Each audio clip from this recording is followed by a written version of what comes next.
Alors bonjour à tous, aujourd'hui nous continuons notre lecture de la Bible à la lumière de la tradition de l'Église et nous en sommes rendus au chapitre 25 du livre des psaumes.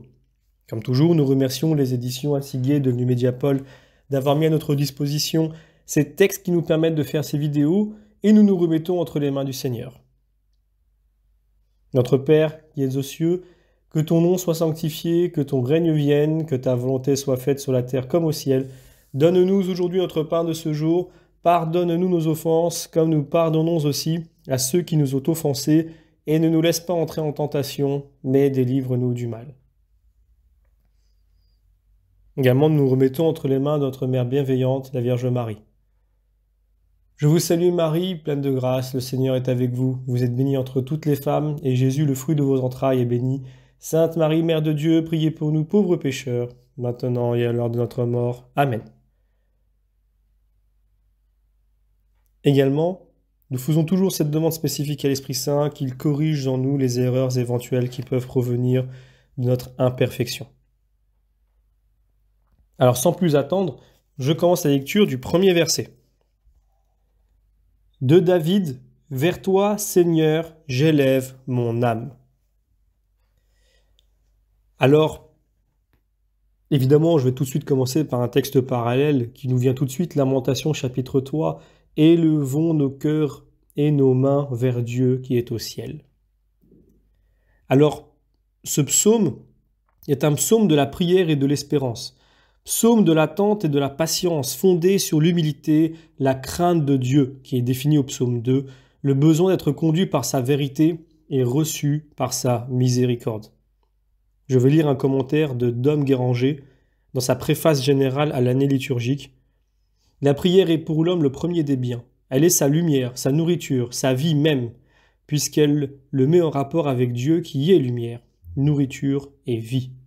Mais de nous-mêmes, nous ne savons pas prier comme il faut. Il est nécessaire que nous nous adressions à Jésus-Christ et que nous lui disions, comme les apôtres, « Seigneur, enseignez-nous à prier ». Donc le verset 1 est la définition même de la prière. La prière est une élévation de l'âme vers Dieu. Le Christ et saint Paul disent que nous devons toujours prier. Les saints le disent aussi. Thomas More dit ceci dans son ouvrage « La tristesse du chrétien ». Ah, puissions-nous, quelle que soit l'occupation de notre corps, élever en même temps avec constance notre esprit vers Dieu. C'est le genre de prière le plus agréable à Dieu. En effet, de quelque côté que nous tournions nos pas, pourvu que notre pensée se tourne vers Dieu, nous ne nous éloignons pas de celui qui est partout présent. Mes yeux sont toujours vers le Seigneur, nous dit Psaume chapitre 25. Je continue, je prends maintenant le verset 2. Mon Dieu, j'espère en toi, que je ne sois pas confondu, qu'il ne triomphe plus de moi, mes ennemis. Alors, le psalmiste se sait entouré d'ennemis redoutables, qui selon saint Paul sont les esprits mauvais. La vertu d'espérance qui ne disparaîtra qu'au seuil du paradis. Donc, puisque dans 1 Corinthiens nous lisons « À présent demeure la foi, l'espérance et la charité », donc la vertu d'espérance l'assure qu'il ne sera pas confondu. Dans le langage des psaumes, être confondu, c'est une perte irréparable. Remarquons les versets 2 et d'autres passages de ce psaume où il est indiqué que attendre Dieu, on voit que Dieu plutôt, l'attendre c'est un thème biblique. Une exigence de Dieu qui veut de sa créature foi inébranlable et patience jamais découragée. L'espérance née de la foi entraîne une note de patience, de souffrance portée silencieusement pour Dieu parce qu'on est sûr de sa fidélité. Le deuxième livre des Maccabées en donne de magnifiques exemples dans le martyre des 7 frères. Donc c'est 2 Maccabées chapitre 7. Le Seigneur Dieu nous voit d'en haut et en toute vérité il a pitié de nous. La mère surtout était admirable. Ce n'est pas moi qui ai façonné les membres de chacun de vous. Sûrement le Créateur du monde vous rendra par sa miséricorde le souffle et la vie. Donc bien auparavant, au temps de la conquête de Canaan, Josué et d'autres avaient entendu « Courage et attends le Seigneur ». Au verset 5, 8, 9, 10, 12, il s'agit des voies du Seigneur, de ses chemins qui sont vérité et fidélité. 2 mots presque synonymes en hébreu. On le voit en Sagesse, chapitre 10, « Le Seigneur a conduit le juste par des voies droites ». Salomon d'ailleurs, qui est devenu un jeune roi, demande que la sagesse de Dieu le conduise. On le voit en Sagesse aussi, chapitre 9. Alors, je continue, je lis maintenant jusqu'au verset 7. Mon Dieu, j'espère en toi, que je ne sois pas confondu, qu'il ne triomphe plus de moi mes ennemis. Ceux qui t'attendent ne seront pas confondus, mais qui ne garde pas sa foi aura les mains vides et sera confondu. Seigneur, montre-moi tes chemins, apprends-moi tes sentiers. Conduis-moi en ta vérité, enseigne-moi. Tu es le Dieu de mon salut et tout le jour je t'ai attendu.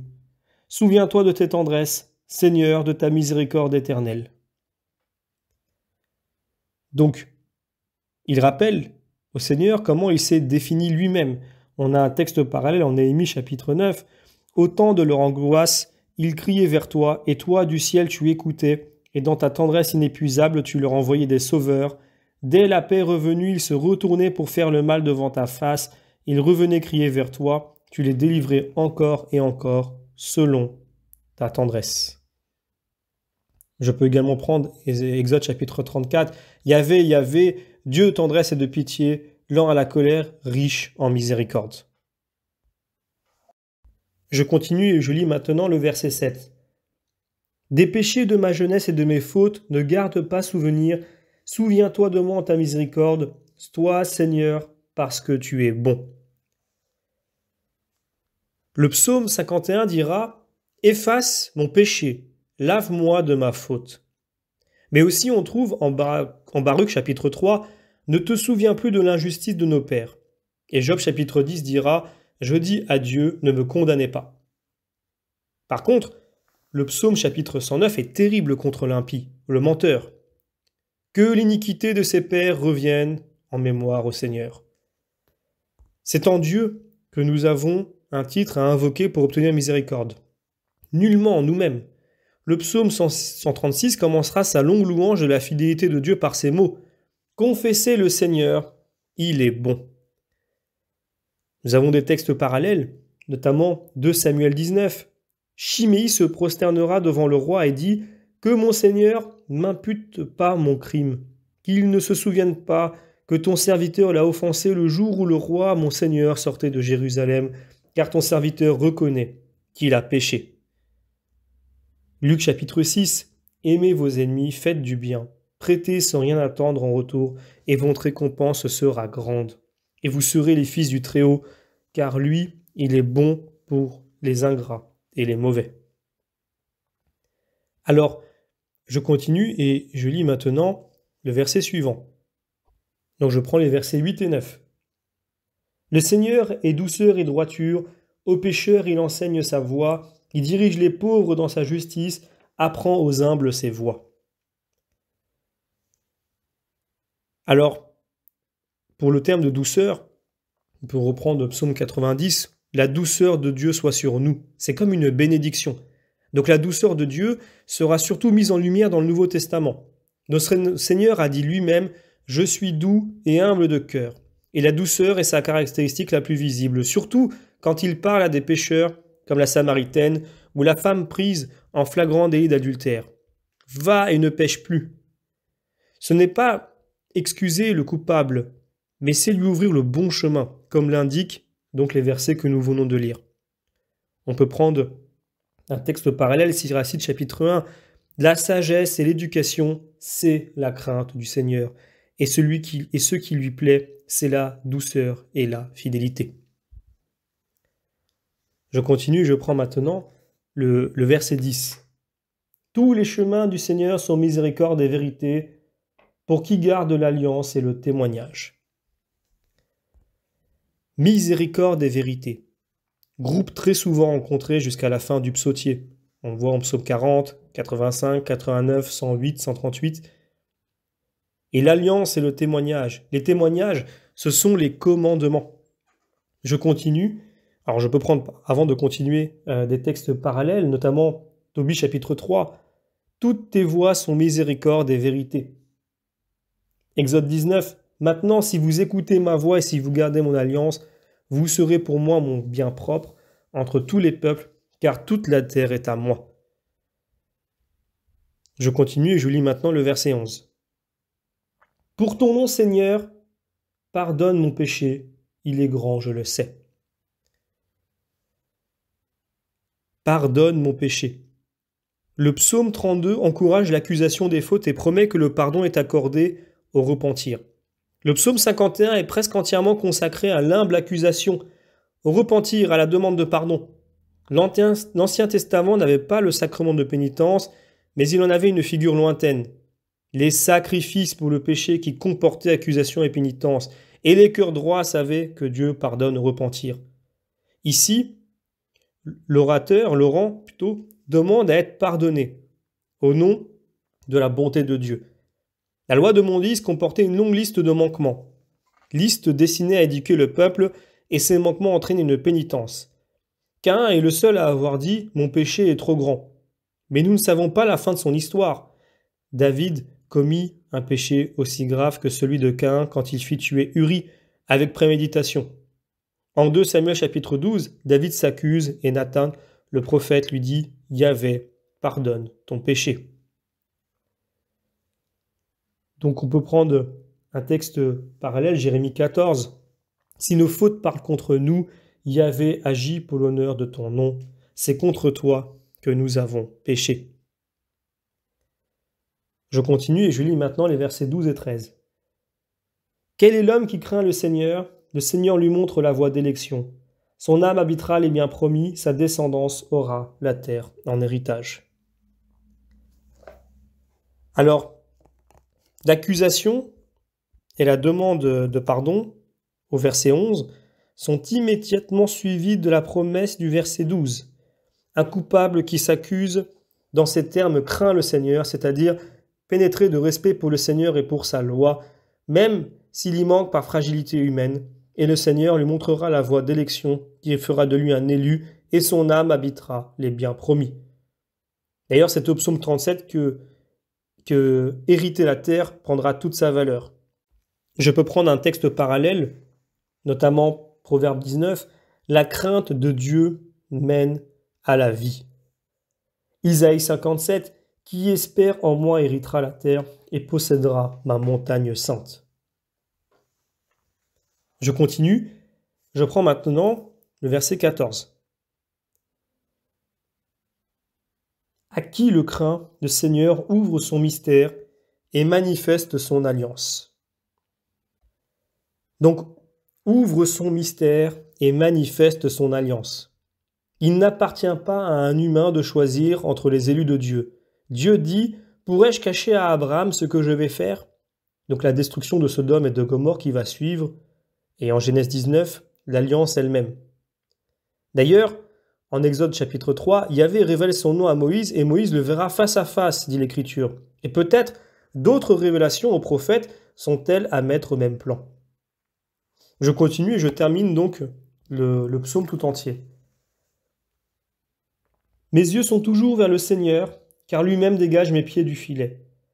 Tourne-toi vers moi, aie pitié de moi, car je suis unique et pauvre. Relâche l'angoisse de mon cœur, arrache-moi de mes détresses. Vois mon humiliation, ma peine, enlève toutes mes fautes. Vois mes adversaires, ils sont en foule, ils me haïssent d'une haine mortelle. Garde mon âme et délivre-moi, que je ne sois pas confondu, moi qui espère en toi. Qu'innocence et justice me gardent, moi qui t'ai attendu jusqu'au bout. Mon Dieu, rachète Israël de toutes ses détresses. » Donc après l'affirmation de la foi au verset 12 et 14, affirmation pleine d'espérance et même de certitude, la prière redevient douloureuse mais toujours constante, encadrée par les versets 15, « Mes yeux sont toujours vers le Seigneur » et 21, « Moi qui t'ai attendu jusqu'au bout » qui souligne la longue patience par fidélité à l'alliance des versets. On peut comparer cette strophe des Lamentations qui est encore plus douloureuse. Souviens-toi de la douleur et de mon angoisse, de cette absinthe et de ce fiel. Mon âme s'en souvient et s'humilie. Voilà ce que je médite en mon cœur, et c'est pourquoi je puis espérer. D'ailleurs, un jour, le père Déo avait prêché sur le devoir de prier beaucoup, et un auditeur lui présenta une objection. « Prier beaucoup ? Non, il faut prier bien. » La réponse du père Déo fut apodictique. « Avons-nous le droit de prier peu ? Ce serait ignorer l'Évangile. Et savons-nous quand nous prions bien, quand il me semble avoir réussi notre oraison, nous faisons de l'orgueil. Voilà. Je terminerai ce commentaire par un commentaire de Saint Bernard sur le Cantique. Si quelqu'un livre son cœur, le voue intégralement et parfaitement à veiller dès l'aube devant le Seigneur qui l'a créé, s'il supplie en présence de Dieu, et si de tout son zèle il s'efforce, suivant le prophète Isaïe, de préparer les voies du Seigneur, de rendre droit les sentiers de son Dieu, s'il peut dire avec le prophète « Mes yeux sont toujours vers le Seigneur, sans cesse je le vois devant moi », celui-là ne recevra-t-il pas la bénédiction du Seigneur et la miséricorde de Dieu son salut? Oui, il sera fréquemment visité et jamais il n'y ignorera le temps de sa visite, même si le visiteur vient secrètement, furtivement, avec la pudeur du véritable amour.